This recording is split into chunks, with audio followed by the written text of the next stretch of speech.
देखो बच्चों, आज का ये जो मेरा टॉपिक है, इस टॉपिक में आपको मैं थोड़ा सा वेव ऑप्टिक्स का एक हल्का सा इंट्रोडक्शन दे रहा हूँ। सबसे पहले हमारी टर्म आती है वेव ऑप्टिक्स में, जिसको हम बोलते हैं वेव फ्रंट।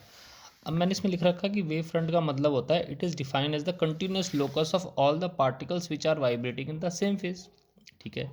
अब सबसे पहले हमें समझना पड़ेगा कि वाइब्रेशन और ये जो फेस का कॉन्सेप्ट होता क्या है। ठीक है।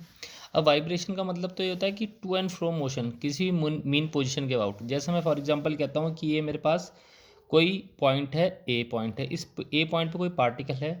ठीक है। और बी और सी उसकी क्या है, एक्सट्रीम पोजीशन। जैसे हमारे पास सिंपल पेंडुलम होता है ना, पेंडुलम इधर से इधर जाता है, फिर वापस आता है, फिर इधर से इधर जाता है, फिर वापस आता है।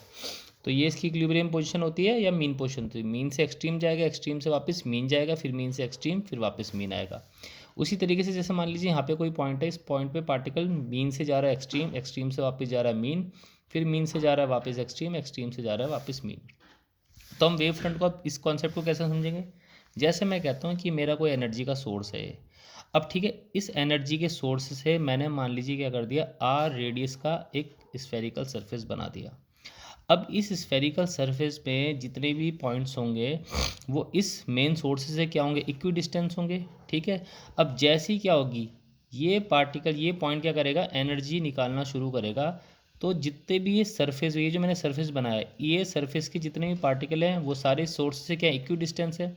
तो जैसी इन सब पार्टिकल्स पे जो एनर्जी पहुंचेगी वो कैसे पहुंचेगी, साइमल्टेनियसली पहुंचेगी। साइमल्टेनियसली मतलब एक साथ एनर्जी पहुंचेगी।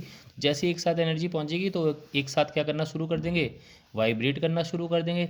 जब वो एक साथ वाइब्रेट करेंगे तो उनका जो फेज़ ऑफ ऑसिलेशन है वो क्या होगा, सेम होगा। फेज़ ऑफ ऑसिलेशन सेम का मतलब क्या है, वो सारे के सारे पार्टिकल मीन से एक्सट्रीम पोजीशन में एक साथ जाएंगे, फिर एक साथ एक्सट्रीम टू मीन में आएंगे, फिर मीन से एक्सट्रीम में जाएंगे और वापस एक्सट्रीम से वापस मीन में आ जाएंगे। तो इस तरह से उनका जो फेज़ ऑफ ऑसिलेशन होगा वो क्या होगा, सेम होगा। और ये जो सरफेस हमारा है वो क्या कहलाएगा, एक वेव फ्रंट कहलाएगा।